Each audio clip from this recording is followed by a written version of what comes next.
Hey, what's up, everybody? Thank you for coming back. We appreciate you. I hope you're all there. I can't see some of you, so I'm going to say hello to everybody, okay? So, welcome to On the Town with Tanya. You know, I'm your host, Tanya Cooper. And this week, we're going to shine a spotlight on an incredible voice in the world of comedy. Today, we have the pleasure of welcoming a dynamic female comedian and producer. So, join us as we dive into her unique journey.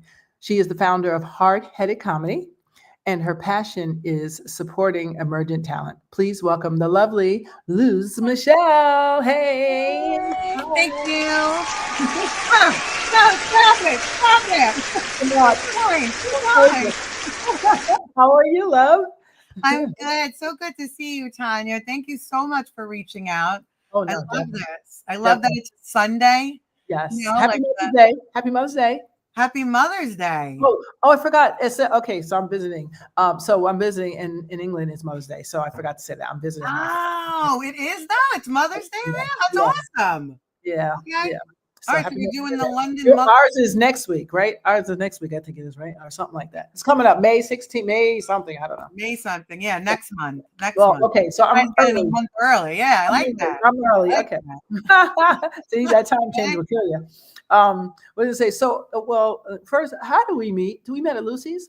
We did. Lucy's Laugh Lounge. Has it We been like did. 10 years? Has it been like 10 years? We're Since you coming up to 9. Yeah, Is it so 9? technically 10. Yeah, we're coming up. Yeah. I just can't believe that. And I can't believe that from where we started to now, and now you're producing, I mean, not just one show, massive shows, but we'll get into that. But I commend you. You're doing, can you hear me? No, I said I'm crazy. Yeah. Well, I don't know. I mean, I'll ask you down the line, how do you manage to do so much and so perfectly? Like, it's not even like it's sloppy, like here and there. You do it Oh, perfect. thank you So for saying that. we'll get to that, guys. I'm jumping the gun because I'm a little a little overexcited. So I'll calm it down, bring it down a notch. So when was the first time, Luce, that you realized that you could tell jokes? Oh, the first time. Yeah, you Oh, know, like were you it class felt like clown or? my first times were always in those really uncomfortable moments, like Mhm. if it was a funeral, or Oh, this is like younger, oh. like when I was single digits, you Mhm. know, or, someone could be really upset about something and I would just like find the humor in it. Mhm. So I always kind of had it. Right. I feel Okay. like that tool on the belt of finding the funny in the worst case scenarios. Right. Uh, Right.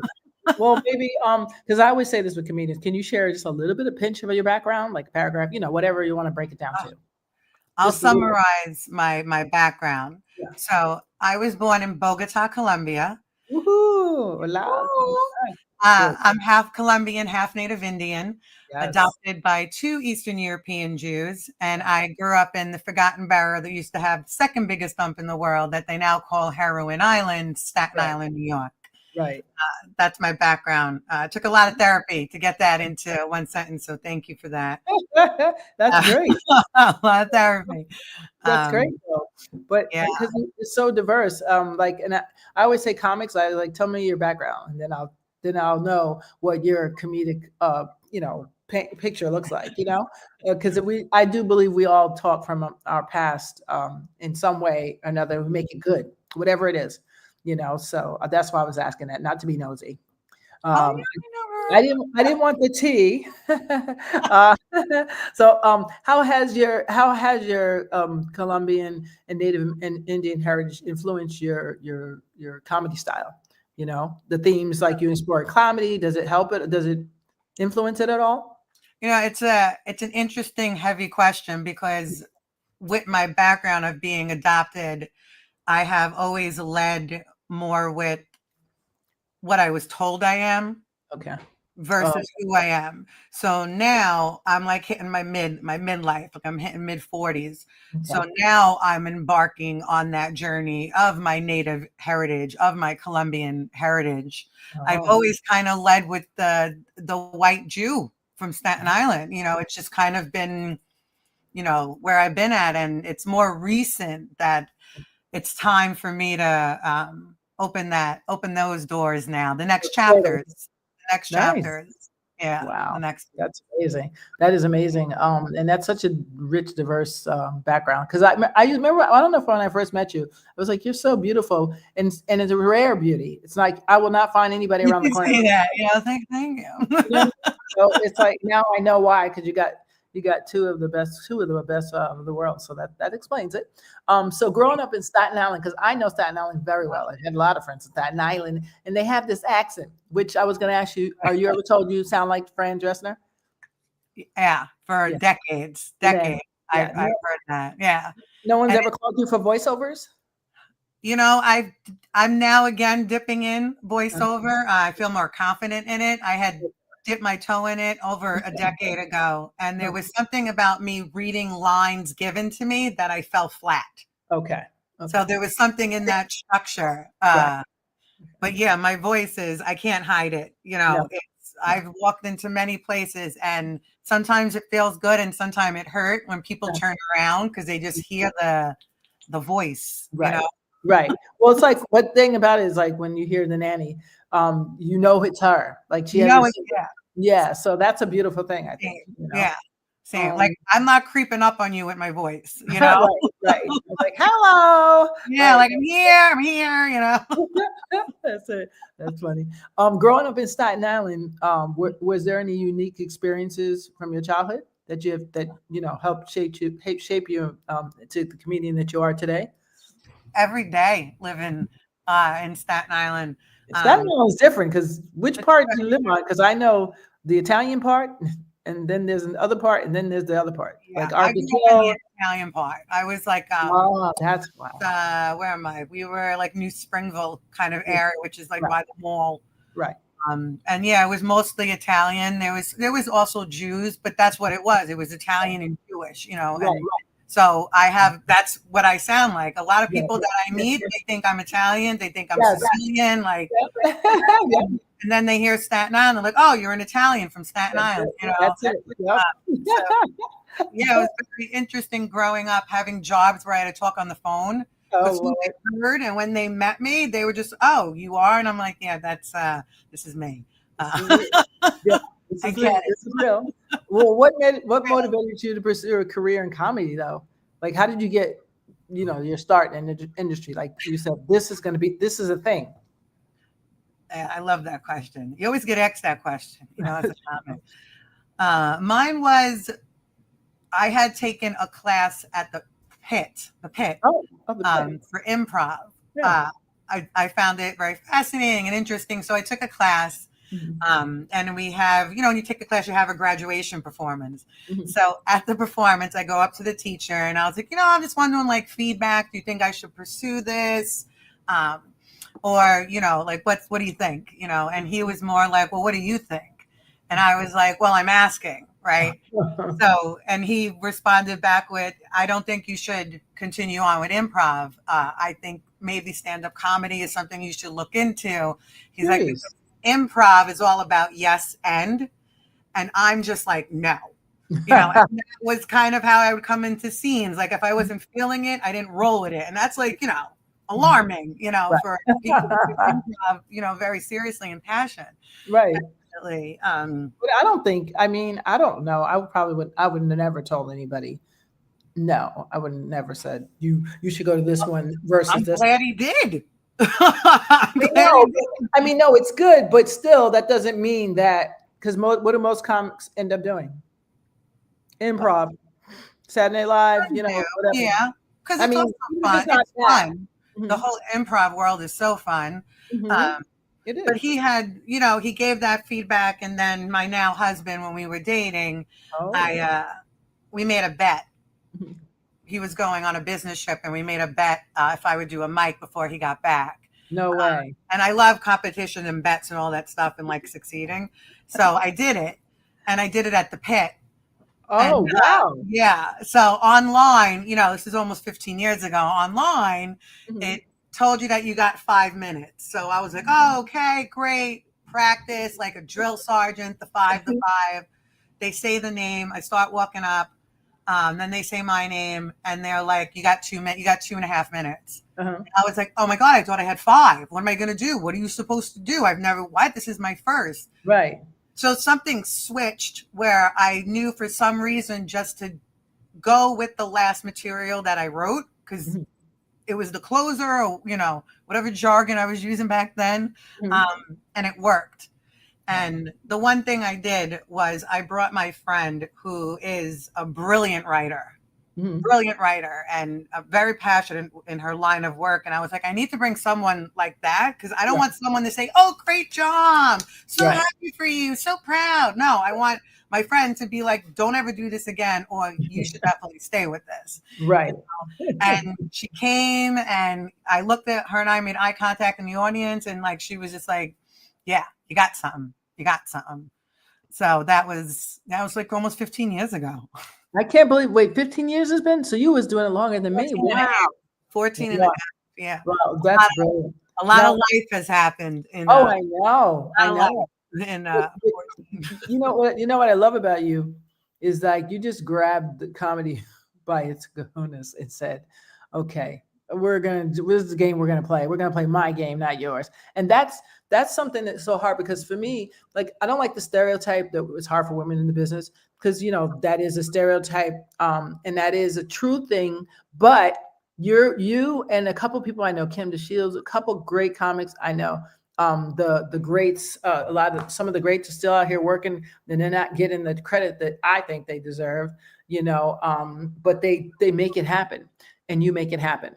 And so tell us about Hardhead Comedy. Like, what inspired you to create it, and what do you hope to achieve with the showcases and all the fabulous shows? I mean, just so many. How do you keep up like that? I reach drugs and alcohol. Like New York City, this place. But here's the kicker, guys. Not only to producing all these shows, but they're all stellar shows. They're usually sold out, no matter what she does. You can put it in gold. So you have a very good following, which is what that means, that someone loves the quality of your work. You know what I'm saying? That's the part. Because a lot of people can, I've put on shows and whatever, but the consistency, right? The consistency is everything, and the following that you built is massive. And it's just I'm so inspired as a comedian when I see you, because I'm like, okay, so even if I don't get to SNL, there is another way to make money and eat. Kim DeShields is another one. She's always, her and Nicole, I forgot Nicole's last name. They're always beasting, doing shows here, doing shows, their own shows. They don't wait for nobody to tell them, you're on. No, this is my show. This is how much you pay to get in, and this is how we're doing it. And I love that. I love that. So tell us about Hardhead Comedy. Sorry I interrupted. No, you didn't interrupt at all. Thank you for those kind words. Yeah, no, it's true. I would say one of the most important things that I grasped early on was to pay attention to the people who are making it happen. Pay attention to the ones who are succeeding and multitasking. I was very aware early on that I wasn't one-dimensional. Like, I work better when I have multiple things happening at once. Okay. Like, I'm the person where they say, you need something done, give it to a busy person. Like, there's something, that's my drive. Like, I could be absolutely busy drowning in stuff, and if someone gives me something, I'm taking it. I'm saying yes. Okay.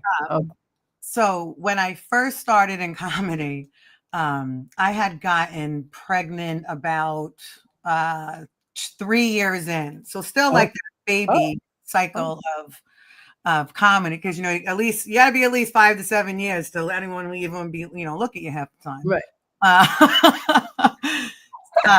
And I got very lucky that opportunities would come along my way that was like a bridge to work with incredible people and really get to learn like what's involved. Okay. And there was this one woman that I worked with, Ashley Vorsanger, who I adore to this day and hold so much respect for.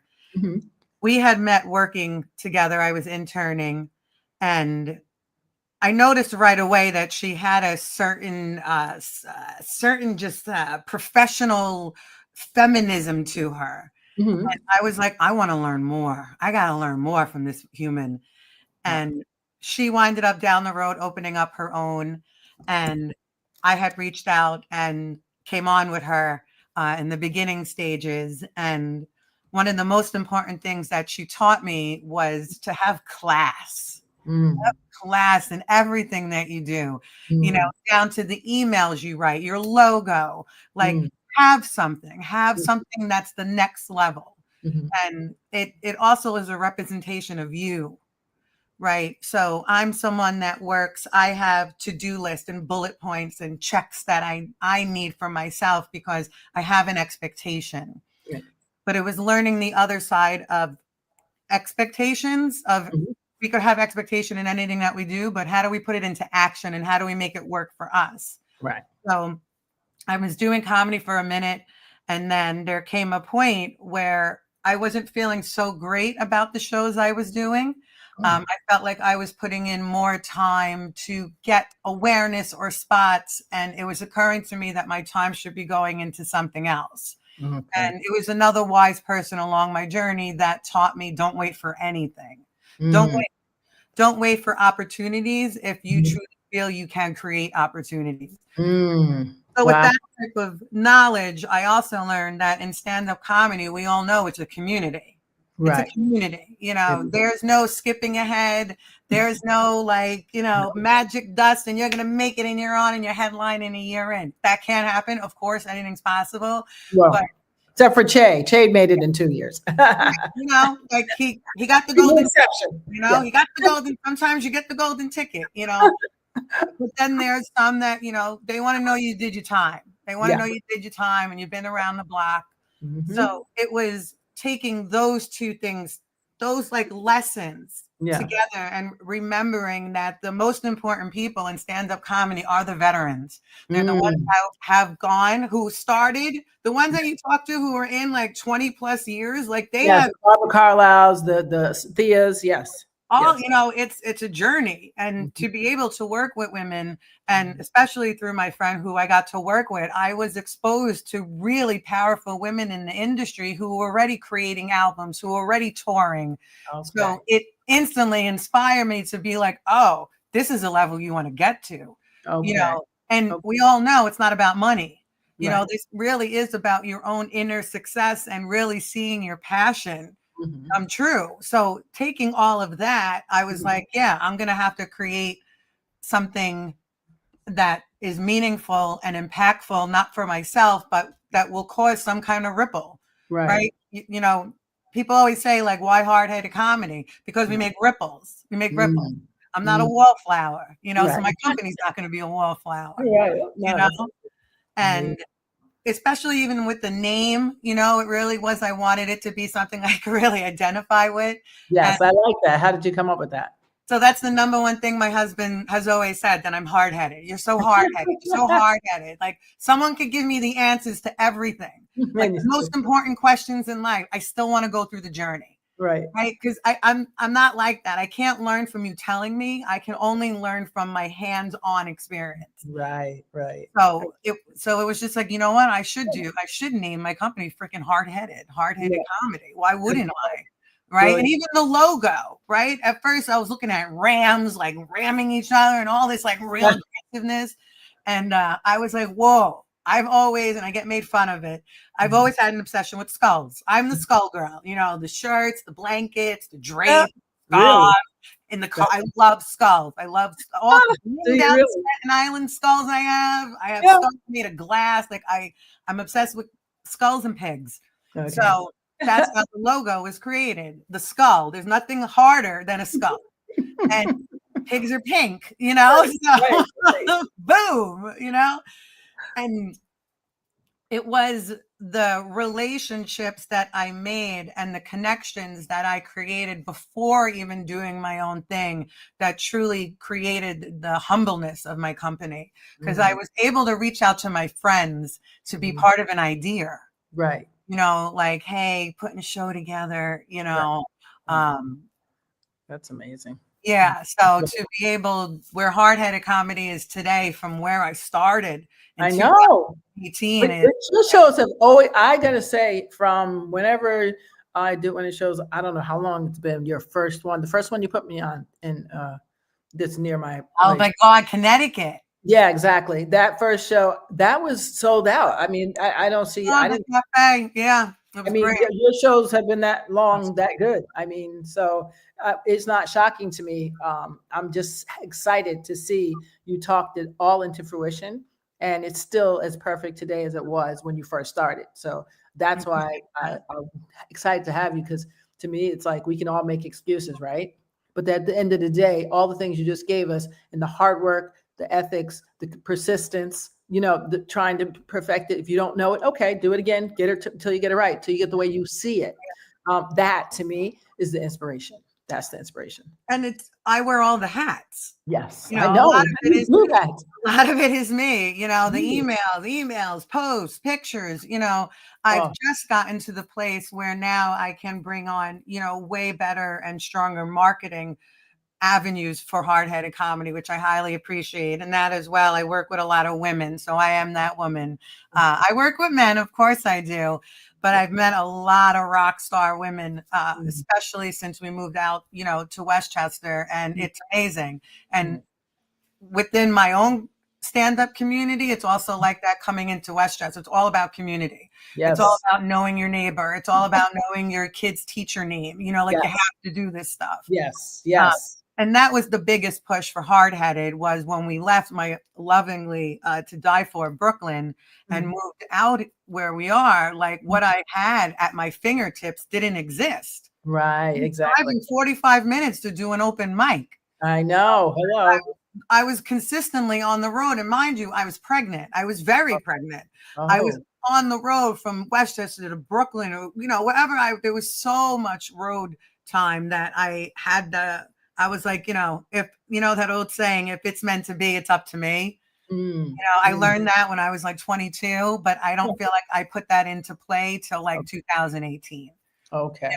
Because Wow. that was it too. What I needed didn't exist. So again, what are You you going create. to do about it? Right? Am I going to complain? Am I going to keep pushing myself being on the road the way I am? Or am I going to do something about it? Right?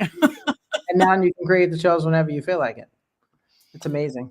Well, yeah, I wish it was whenever I felt like it, because it would be 7 days a week, Right.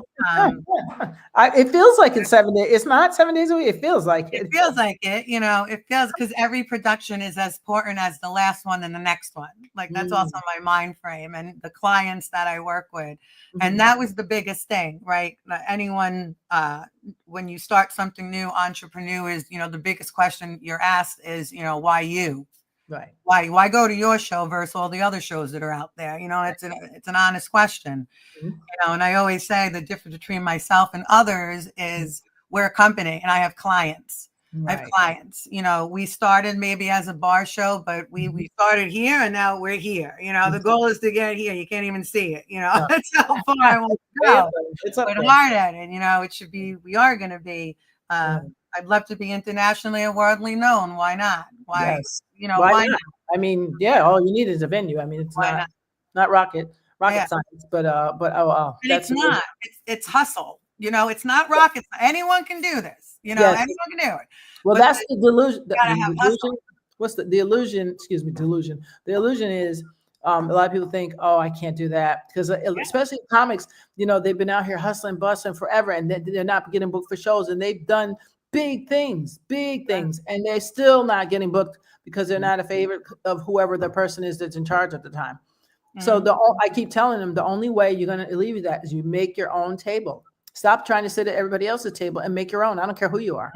Yeah. So You're it on may the table. start small. You may only get a couple of crumbs first. That's fine. But And I it's swear, not easy. I yeah. wasn't selling out in the beginning, the first 2, 3, first 2 something years, Well, I don't and know. then the pandemic Yours were hit. always packed. I'm just gonna say. Well, okay, Even fine. your But early then, shows. okay, fine. We're in bigger venues now. Yeah, But yeah. But even uh, those, I mean, and that's only from what I'm going by. From what I'm going by, your first shows that I've seen, yeah, they've you're right. always been Yeah.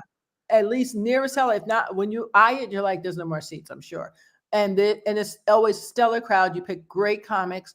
I mean, it's just amazing. I mean, it's usually you fall off on something. Not you, but somebody might fall off on someone when they start this. I don't know how you came into this, but whatever you did, you did research right on point, because everyone says the same thing behind closed doors. I love Luz Michelle shows. I appreciate that. Yeah, Appreciate it. yeah. And So that's the thing, right? I have done so many shows in 14 and a half years where I didn't feel great when I left. Okay. You know, even if it was a good set, sometimes I didn't feel good. And there's so many different aspects of what cannot make a comic feel good after a set, you know? So that's always my number one. How does everyone feel that's on the lineup?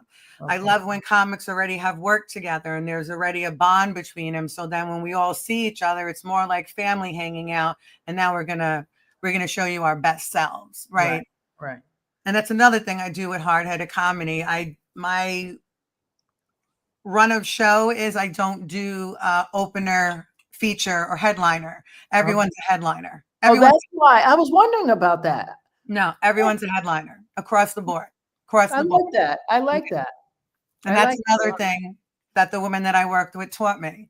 You know, it's about the next level. So if you want to be on the next level, then you should launch with the next level, right? So, and it's also the relationships that I had.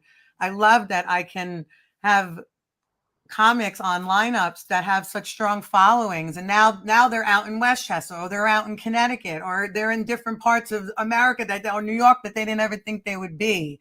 Wow. You know, and it's an absolute phenomenal experience being in the industry as long as I have, which still seems like baby steps coming into 15. Right. But to watch so many comics to where they are now. I know, even what's one that we know together? What's it, Tommy McLean? He's the one. He's from Tommy. You might not remember him as much. Wait, okay. So let me see. Somebody we know from Lucy's. From Lucy's. Okay. What's his name? At Alex Kohler. Yeah, Alex. Yeah. He's definitely amazing. Up that ladder. And Debbie Baza was on not Jay Leno. Hello, on what's his name? Jimmy. What's his name? Jimmy Kimmel. Wasn't she on Jimmy? No, the other one. The one makes funny. Not Michael Lauren. He produces it. No, that's not allowed. What is his name? I have his name. He lives. I think he lives actually. Fallon. Thank you. Yeah, Fallon. I had it in my head, but it wasn't falling out. Yeah. I'm not a senior yet. Okay, don't try it, guys. Yeah. But yeah, I'm having a senior moment. Yeah, she was on Jimmy Fallon, and that's what I'm saying. Those are people. Yeah, those moments, right? Yeah. There's so many comics who have specials on Netflix. And again, I remember coming in through interning, meeting them. You know, anyone from Erin McGuire to Caitlin Palufo. Like when I first met them, they were already up here. Right. You know, so now to see like just the work and the hustle, you know, pay off, because that's what it is. Stand-up comedy and producing what I do, it's hustle. It's a hard hustle. You have to have passion. Agreed. My mind goes 100 miles a minute and I don't get everything done, you know, because I'm also a mom and I'm also a wife and I'm a daughter and I'm a friend, you know. And wow. Yeah, it's a lot. It's a lot of hats to wear. So you're really community supportive, I call it, and that's what I love, because especially when you have the small hamlets. Well, no, even if you're like in Brooklyn, I take that back. Even if you're in Brooklyn, there are small communities. You know, so within Park Slope, there are communities. In the local bar, everybody knows everybody. The local restaurant, you know, so it's still a community. How important is it for you to support up and coming comedians? Especially women, I find you're very supportive of. What do you think they gain from performing in your showcases? I have to go back to I pray that they all feel better than they did when they walked in the door. You know, especially working with women that I respect. Any woman that I've ever booked, I highly respect them. And to be able to rock with them on so many different stages, from cafes to theaters, to community houses, you know, the level that I've been able to work with them. And I pray also just being able to pay comedians. Right. You know, that's a big thing. You know, I've done so many shows where I didn't get paid and I had to travel, you know, even, you know, whether by car or train. So I also do my best to pay everyone. Right. You do. You've always been fair. Always. In a way where it does something. It puts something in your pocket. And it's not just $25 or $30. You know, it's something that I pray that I pay forward to comics, you know, because people always have questions when it comes to producing, but it's like really knowing, I mean, especially with marketing, anyone who does marketing knows how much marketing is, like Absolutely. these ads you see on Facebook and Instagram, like, honey, those cost money, Right. Yes. and they're not $20. If Nope. you want to really reach an audience, if you run an ad longer than a week, Right. that's money. That's lunch money. It's money. So there's a lot of aspects to it. So I always pray that, again, any comedian, especially the women that I work with, that they feel a little bit better than they did They do. when they left. They do. At least the shows that I've been to, we all are hyped up after your show. And that too, right? Like feeling good, right? Like I've always been pretty good with anything I've been through. When I have to do my own personal shows, when people book me, which are my funnest, my most fun, I'm able to leave everything at the door. Okay. I have gotten into blow up arguments with family, husband, putting kids in timeout before walking in venues, over the phone through FaceTime, and you would never know it. You would never know it. Right. You wouldn't. And even with production, I have to do that, right? Things could be falling apart, or this part didn't work out, that part didn't work out. But guess what? You're going on stage and you're the host. Right. Right. Here we go. Let's go. Yeah, I guess comics have to be able to do that. I mean, even if you book for a show and you're a professional, even if you had, death happen or anything happen, you have to have your game face on. You have to know how to put it on. Especially if you're still going to show up for the show, right? Like I know I am a stand-up comedian, so I have booked comics that last minute, could be night before, that amazing freaking opportunity came across their path. I always humanize myself where it sucks in the moment because I got to get a last minute replacement. Right. But as a stand-up comedian, I would have said yes also. Right. Of course I would have said yes, especially if it's an opportunity of that kind. Wow. Yeah. Wow. Well, what did I say? So I know you recall the pandemic. Yes, I know. But hey, it kind of brought a lot of people close together, I believe. And I want to say, so now you can really appreciate is what I want to ask. You can appreciate the art of creating a live show, because we had to do Zoom for a while. And I happen to love Zoom shows because I'm an improviser, so I love that. Give it to me. It's great. But yes, it is. That's why I do it as well. It keeps me on my toes. Yeah, it does, and I love it. But what challenges do you find? Have you ever found any challenges when you're doing the live shows? Like what kind of challenges would you have today when you're doing a live show? Have you had any? There's always ups and downs to everything. You mean with online or live, like on live versus online. So now we are out of the online, but now with the live shows, have you encountered any, ran into anything, and how did you get out of it? Because there's always some challenge. Oh yeah, and I'll circle it into also the pandemic. Yes. I felt like performing online like that too. We jumped on it, and I produced Still Standing monologues first. We first launched online. And the important one with that was a lot of us comedians were sitting behind the computer, and I did my best to make it mandatory. Comics had to stand, and it was behind the title, we're still standing, like the world is, we have no idea and it's so unsure, but we should still stand. And now, very blessed that has come to life, and that show is now in venues. Wow. But the number one tool I took from online was the silence. So there were times you did online shows where there could be 150 people there, but they had them all muted.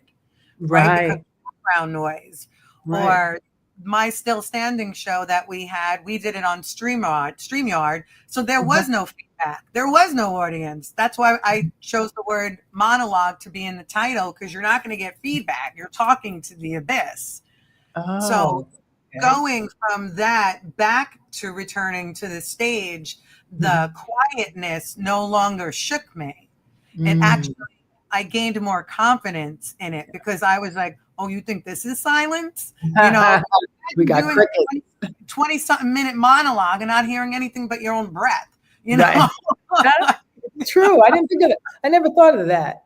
Maybe Yeah. that's why. Yeah, maybe that's a why. valuable tool that It we is. took away from on. And I feel like, again, almost 15 years, I've done some shows where you're like, oh my God, is this really happening? And it's happening. But Right. online, you had people clipping their toenails, right? You had people just like, I don't even know, eating like, you know, I don't know, Oh God. something that you don't need to watch somebody eating, you know, or couples No. fighting on mute and you're like performing, you know. No, absolutely. Absolutely. So it gave us something, you know, and it was so uncontrollable. Yeah. The Zoom Yes. ones, especially, anyone can come in. You know, we Well, had if you lock it. There's way there were depending on which site you use, and then there was a couple things. I discovered this the hard way. But one time I had like, I don't know, it was like 90 people on there, and we had I think three what they call hackers. I guess, can I say that oh word? yeah. And one was from China. It was Zoom hilarious. bombers. Yeah, Zoom it was bombers, hilarious. Yeah, Zoom, is that what you call Zoom bombing? Okay, I had one. It was funny because what they were doing was showing their bum. They thought they would do Oh, the camera to the bum, and so you know me as an African American woman, I was like, "Is that supposed to be a bum? That's not a bum. You want to see a bum? I'll show you a bum." And so it went into a whole set. It was actually hilarious. We were like, "Thank you, you helped us out a you lot." rolled with it. You rolled with it, Tanya. Usually, my ADHD kicks in and I can't focus, but that was like gold. Oh my God. Because the person was so thin. I was like, bro, you can't be doing that right now. That's great. Right? Like, I need to give you some fried chicken or something. Yeah, that's great. Like, yeah, it was great. Yeah. But anyway, so audience connection is very important. It's so important. Yeah. No, it's very important. You mentioned somewhere that comedy is medicine. How do you approach connecting it with your audience to ensure that they leave feeling uplifted? Well, number one, I always ask them. I always wrap up my shows asking the audience, do you feel better than you did when you got here? Good. But yeah, I think that's just what's ask them. Yeah, like just, you know, making, you know, I think I need to hear the question again. Yeah, well, no, it's okay. You answered. You said you answered it. It was a beautiful, perfect one-liner. You had mentioned in somewhere that comedy's medicine. Medicine. Yes, medicine. Yeah. Yes, I have. Oh God, because it is. It's medicine. Stand-up comedy has saved me mentally so many times in my life. You know, feeling at, you know, rock bottom just based off of the messages I have chosen my mind to create and my soul to accept, and then going on stage and just feeling that reboot of the glow up again. Right.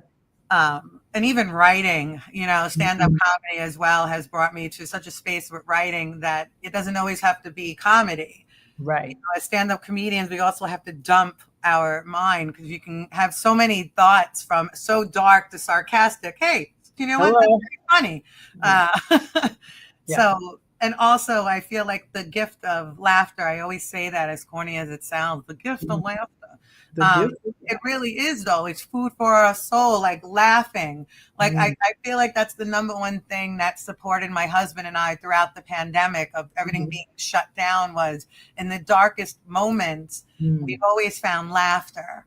You know, especially my husband and I together, like anything that's come our way, some reason you'll always find us laughing. There'll be something that we're just laughing at. So it's so important to laugh. It is. You know, it's and especially now, right now is very important. Oh God, I just feel like it's been like that, right? Yeah. We said that in 2020. We said that in 21. 22, 23, 24. It's like you're doing it. Yeah, and I feel like as human beings, like we're hit with so much. You know, it's becoming more and more each day. Like every day where we're living. Like, it's planes out of the sky between that and the earthquakes and everything. Politics. I mean, I'm done. It's everything, and still we have to still show up every day, and we still have to get out of bed every day, and I still have to be a mom, and I still have to be a wife, and I still have to be a daughter. Yes. So I think that's just where, again, comedy comes into such a light. Because I don't think I'd be where I'm at had I not chosen stand-up comedy. And I don't just mean that career or anything wise. I mean my own self. I wouldn't be who I am today having this conversation with you had I not said yes to something that sounded so beyond, like stand-up comedy. I grew up seeing Carol Burnett and Joan Rivers on TV, and I was so like, oh my God, obsessed. I love Carol Burnett. I was obsessed with Carol Oh Burnett. my God. Lucille Ball, Gilda Radner. Gilda Radner was like my idol because I love the SNL, yes. old SNL. Old school SNLs, like real before cable shit, That's exactly. Mom's Mabley, even. I mean, I've seen Red Fox as Sanford and Son. I mean, I got the clean version because I was a kid, but all those things, like people don't understand how entertainment kind of can really like cleanse your soul. So especially much. if you're a kid, you go through any kind of traumas, dramas, family stuff. Sometimes you just click on something or listen to a sound, something, and it just does something. So I love comedy for that reason. When I see someone laugh and I know they've been in pain, they've lost someone, they've been sick, they've been home, especially after the pandemic, I love looking on the screens and seeing purified, straight, hardcore LOLs. Like just stomach ache laughs. I enjoyed that because you could tell that was something that some people just haven't been able to do. You don't get a lot of family visits. They don't get a lot of people around. So when we go on stage and we trying to make people laugh, it's not so much even self-absorbency like people would think it is. People like these comics are a little bit too much. It's like, no, it's really not. It's not vanity. It's because that moment that you see and connect with your audience and see that genuine laugh that they connected with you and they found something in that joke you told. It's like gold. It's gold. Yeah. And it's so important to us, right? It's so important. Like I remember wrapping up some shows again, whether someone else's or a hard-headed show, and hearing lines of like, I haven't seen my partner laugh like that in so long. Yes. Or I haven't laughed in so long, or I've been through that too. And I couldn't even imagine finding it funny, and hearing myself or another comic, like that kind of feedback after a show, especially material that you've been back and forth with, edited, presented, and then someone gives you like, thank you for saying that, or I felt that. It's everything. It's everything. Go. Well, I wanted to play one clip before I ask the last couple of questions, the last few questions.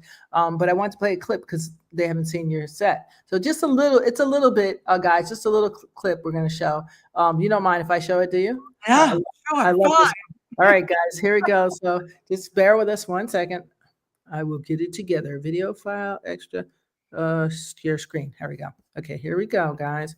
Hoping I'm not sharing nothing too bad here. Okay, we're good. I got it right for once. All right, ready? Here we go. Oh, volume. Where's my volume?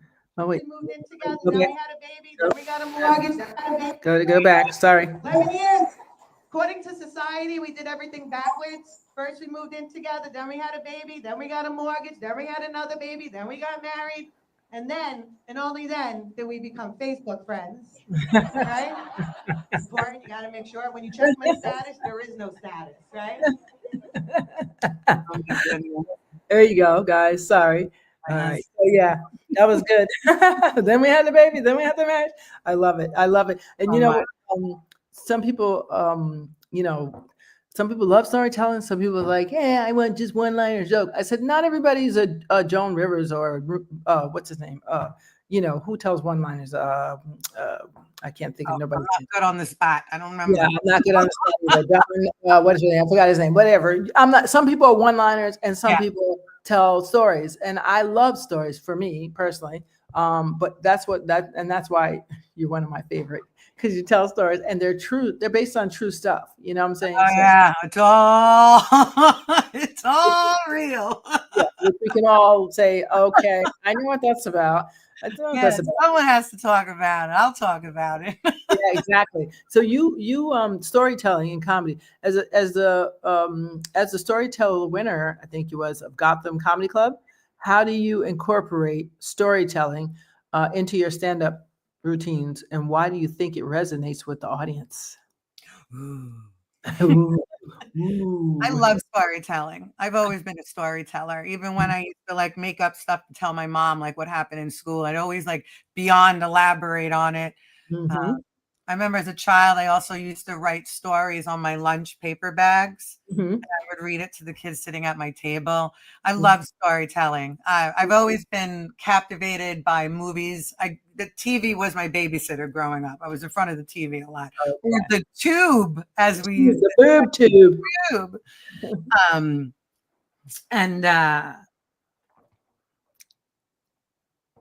wait, I'm blanking. I have so That's much okay. in my head. Welcome to the club. Yeah, it's running through my head. 40 plus. Say the second part again. Yeah. I Second remember part. I gotta take memory vitamins. when you did the Gotham, when you won the Oh, the Gotham. storytelling, right? Got Yes, it. yes. Oh, thank God, I'm not losing How does it. it yet. resonate with the audience? Yes. Yeah, no, you were going there. You almost had it. I'm You not almost going there. She detoured. She detoured. okay. Everybody knows we have ADHD. Yeah, I have severe. Yeah, like I'm thinking, and then I have like all these thoughts running in my head. But yes, the storytelling, I feel like it resonates so well because you're able to give the audience such a visual, and you're able to welcome them into that present moment, right? You know, it's the mixture of monologue and storytelling of past versus present and it happening now, and me bringing you in, you know, back to 1987 or back to 2021, you know. And I've learned that really has to do with delivery of a story, right? Like anyone can find something funny, but what is it about that particular story that now it's funny, right? But the art of storytelling, and I have met so many storytellers. I know I'm coming from the comedy side of storytelling. I just started dipping in to more of telling a story versus telling a story for laughter. Okay. So that's a project I've been a part of for this will be our third run now. Where I've been able to do more in-depth storytelling of more like my background and, you know, talking about those questions of biological culture and family and country and so on. We have to do the Upright Citizen Brigade, but it's monologue. We have to do that. It's amazing. It's really powerful stuff. And it helps you. And I think in your short-term comedy jokes, it helps. Yeah. And you discover so much about yourself as well, you know, through storytelling. Like I know now, today, I can talk about things that happened, you know, when I was young, and it's funny now. You know, when it was happening, it was absolutely horrific. You know? So to be able to find it funny now and deliver that to audiences and people relate to it is so healing. Yes. Right. It's like the other side of trauma or the other side of, you know, reasons of PTSD and, you know, so on that mold us into who we are. So there's so much in it. Yeah. I mean, I wish I could be a one-liner, you know, that's why I love working with other comics or being part of writing groups, because I could write, you know, the run of the mouth. But storytelling, I remember when I first started in storytelling, this magnificent writer said to me, comedians are the worst when it comes to storytelling because we're not good editors. That's good. And I was like, I know what you're talking about. You know, it's like my 15-page joke. Yeah. But yeah, storytelling, it's amazing. And like I said, I've been able to work and meet, and Still Standing Monologues, our sister show, falls under the storytelling monologue aspect for comedians. So where do you do that at? Where is there a specific place? We do it at a venue called Yellow Studios, which is also an all-women venue. It's a magnificent space, and it's really uplifted. I feel so many women, especially in the community that it's in, because it's a lot of hardworking, multitasking moms and moms who do our full-time home. So this offers something so important and impactful, from artists, artists having their pictures up on the walls, or writers coming in, or people being able to get their portraits done, meditation classes, and now, with hard-headed comedy coming in, but with the still standing monologue form, it's amazing to have a space, because still standing was based off of men and women, and then it transformed into the LGBTQIA community, and then interlooped with women. And next thing I knew, I had this other creation. Wow. Yeah, Still Standing is an all-women platform, but for comics to be shined in a different light. Because we have stories. We have stories. So why not tell them, right? Why not tell our story? We have stories to tell. Yes. So yeah, I was told stories are fine. Well, when you're doing the stand-up version, the catch is to punch it up. Yeah, that's the catch for the story. So as opposed to a monologue, right? Like I'm very animated, and you are, which is why it works. That's why I love animation. You can't tell a story dry pan. You can't do it. No, even when I drive. No. Right. And I'm driving, I have someone on the call. Like I'm like, my hands are, you would think I was fighting with someone, but that's Staten Island also. I know. It's like, what's the Staten Island thing? Yeah, my very hands. Like, do you see me? Do you hear me? Like we don't like to repeat ourselves, So, it works great on stage. I get to live that out. Right. That's great. Well, I have 3 more questions I can squeeze in here before the time is. I can't believe it went so fast. Well, you're supposed to be 10 questions, but you know me, I got to sneak one in. So advice to aspiring comedians. What advice would you give them, especially those from the unrepresented backgrounds who are trying to break into the industry? Pay attention to the ones who are doing it. Pay attention to the ones that are doing it on a level and in a way that would be your goal. Okay. Right. If you see comics that are touring, get your ass to that level. If you see comics who have 2 albums coming out a year and that's what you want for yourself, then get yourself to that level. Yeah. I feel like, especially we live in a world of social media, and you compare yourself to the nth degree, I'm up to stuff, but there's someone else out there who's up to way more stuff than me and bigger stuff, so there's always another level and another step. Right. So they had to get there. They got there through hard work and hustle and not giving up. Right. So don't compare. Right. Don't compare. And even if you have been at it for years, but on and off, get to the core reason of why stand-up comedy. When you get to the core reason of why you want to be a stand-up comedian, it won't ever feel, I guess, like just questionable. This is what you're doing, right? Because that's the goal of stand-up, is you have to stay consistent and you have to stay aware and up to date. Right. That's what I do respect and love about stand-up comedy. I feel like I get to be cool, still rocking at 44 and a half because of stand-up comedy. Right. We're on stage. I have to be relatable. And half the time I am working with people who could be half my age. Yes. Yes. Remember we had George. Remember George? I was going to call him George. I remember George. Salts. I remember him. He was 80-something years old. Brilliant guy. Brilliant. Yeah. Brilliant. Very funny. Yeah. Very funny. So you're right. We can be with any age. I bet me and you been with 18-year-olds. There's no prejudice in stand-up comedy. There's no ageism. There's no yes, there's stuff, but you can be any age and start stand-up comedy. And any size. Background. Yeah, you hear people. I was a lawyer. I was a doctor. I was a teacher, and now they're a stand-up comedian touring all over the world. Right. So anything's possible with the hard work. Yeah, and that's really what it is. Consistency, passion, and hustle. If you have that, then don't give up. Just don't give up. Okay. Don't give up. Right. I give up every day. Trust me. It runs through my head every day. Today, that's it. I'm getting a 401k job, Right. A 401k, that's it. I want my benefits. This is it. Have you, how has your experience in comedy helped you grow personally? What have you learned about yourself? Definitely covered that. Yeah. Yes, I feel like I can you know, sit in front of all of you today. And I'm very happy with who I am and who I'm becoming.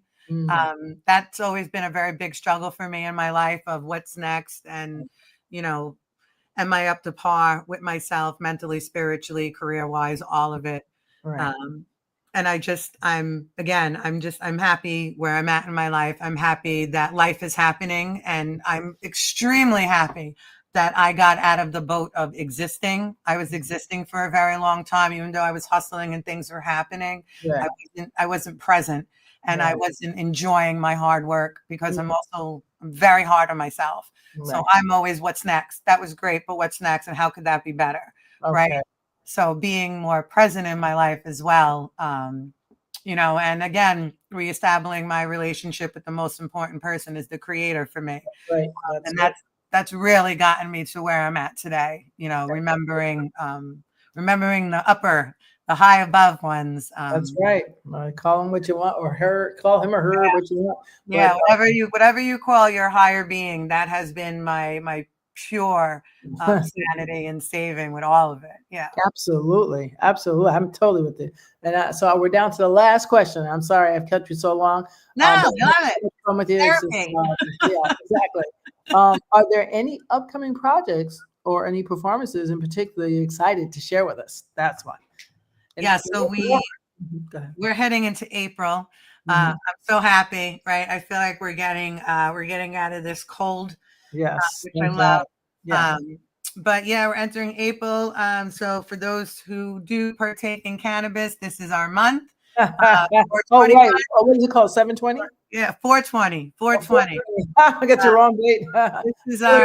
This is our time. So I am very happy to know that I am a part of a numerous amount of cannabis shows throughout the month of April. Oh. And also I've been part of a phenomenal production and family called Spark. The producer is my good friend Tammy McCartney, and we're doing another run this April at the Bethany Art Center in Westchester, New York, the last weekend of April. And this time her and I are collaborating, and we created a stand-up comedy show called Spark After Dark. As well, we will have women stand-up comic friends of mine coming on to tell their story. And the main thing with the show that Tammy has produced is our spark moments. You know, we've all been through stuff in our life, but getting to the other side of our stuff, that spark that happened, that got us there. We're now going to hear from more stand-up comedians of their stories and their spark. And that's April 24th, again, at the Bethany, as well as Spark. And you can see both. You can get a ticket for Thursday night and then come on back for Saturday. And it's great. And it's a movement. And yeah, it's life-changing. You know, that's also my big thing. Moving forward, any projects that I'm a part of are life-changing. They shift you and transition you. Absolutely. It's important to live. Yeah. Well, someone asked out here, how are you going to be at in Brooklyn anytime soon? Downtown Brooklyn. I am. So follow my page. Okay. At Luz Michelle Inc. Wait, it's Luz Michelle. Luz Michelle Inc. I have it on the bottom of my. Oh, I don't see anything on your page. Should be there. I signed in with it. Oh no, I was there earlier, but it disappeared. I think when the bubble goes away, I always come back. But anyway, you can find me on Instagram. LuzMichelle.com. Luz Michelle Inc. on Instagram. Oh, Inc. Oh wait, how did I get that wrong? Or my website, LuzMichelle.com. Okay, Miss Michelle Inc. I got that. Let me see if I can put that for you guys. That's on Instagram. Did I do that right? Luz Michelle. Yeah. That's on Instagram. Okay, and you can always hit me up, guys, on Facebook. Because yes, I will definitely be in Brooklyn. I always say yes to Brooklyn, Staten Island, the Bronx, all of it. Absolutely, you have to be in the boroughs. Now, how do you build relationships like that with so many different venues? That's amazing. That's amazing. Well, the key word is relations. It's all about relations. It really is. You have to be a human when you talk to a human, you know? Right, that's it. And that's right? It's all about relationships and treating people how you want to be treated. But Wow. and that's also something that's added into the family of hard-headed comedy, you know. And another thing I just want to also leave with, being a female in stand-up comedy is wild, and it will push you to your nth degree. It's 2025 and you still will see so many lineups of it's all men and one woman. Yeah. So something else I do my best with stand-up within Hardheaded is produce shows that are more female-centric because they can. And I have men on my show. I absolutely love men. I'm married to a man. But yeah, so if you're looking for some true badass, you know, comedians, please treat yourself to a hard-headed comedy show. And please follow all the comedians that have been on this journey with me. They're phenomenal and they're hard-working. You know, and that's another thing too. I do my best to book the comics that I see you. I see you. So come play. Let's play together. Let's create together. Wow. Well, I really appreciate you, Liz. I can't believe the time has gone so fast. I know. We could talk forever. That's why. Oh my gosh, it's crazy. I really do. Well, I really want to thank you again so much. I want you to hang out with me while we say goodbye to everybody there. My commenters, guys, I see you out there, Norma, Vivon. Yes, she was great. Norma, she showed up. I love it. My friend Denise. Denise, are you Staten Island? I can't remember, but she wrote a book. She has a very interesting book out. Let's see, Jennifer. Hey, Jen, what's up? So I see a few of you. I see somebody I'm missing out there, Anthony and Yvonne. But thank you guys so much for tuning in, checking out Luz Michelle. If you hear her shows, she does the Bedford Hills. You didn't tell us about the mic, in Bedford Hills. My goodness. Yes, the next open mic at the Bedford Hills train station. We have a little hub there. Yeah, our next one is April 23rd at 7 p.m. It's a free mic. Yes. You get anywhere from 3, 5, or 7 minutes. If you need longer, I always say just throw me a message. Yes. But it's great, and it's also it's all different communities coming together. It is really like a show. Yeah, from Northern Westchester all the way down to Pelham, people come out, and we've really built something. And through that, we have built a variety show. Yes. That fingers crossed. Yeah, it's I've been fabulous. And it's also something that was very much needed in my little town.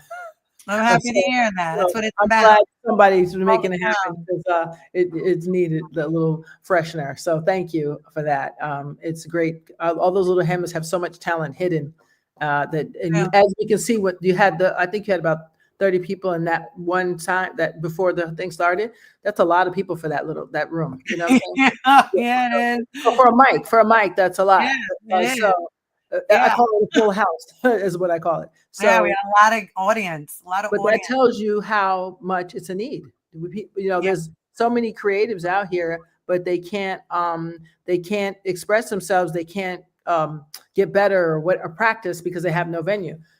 So I know while I'm visiting, I just came over visiting.